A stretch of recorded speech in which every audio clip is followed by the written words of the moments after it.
ना लागे मनवा हमारे नैहर में, ना लागे मनवा हमारे नैहर में।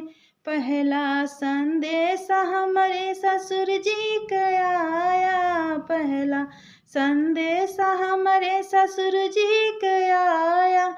ना मिले डोलिया कहाँ रे नैहर में, ना लागे मनवा हमारे नैहर में, ना लागे मनवा हमारे नैहर में। दूसरा संदेश हमरे जेठ जी का आया, दूसरा संदेश हमरे जेठ जी का आया। छूट जाई हैं रहिया हमारे नैहर में, ना लागे मनवा हमारे नैहर में, ना लागे मनवा हमारे नैहर में।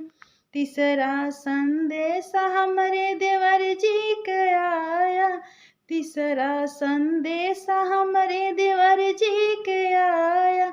ना मिले मोटर कार नैहर में, ना लागे मनवा हमारे नैहर में, ना लागे मनवा हमारे नैहर में।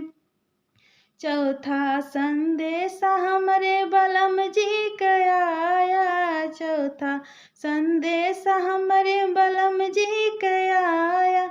चल दिहले ससुराल नैहर से, ना लागे मनवा हमारे नैहर में, ना लागे मनवा हमारे नैहर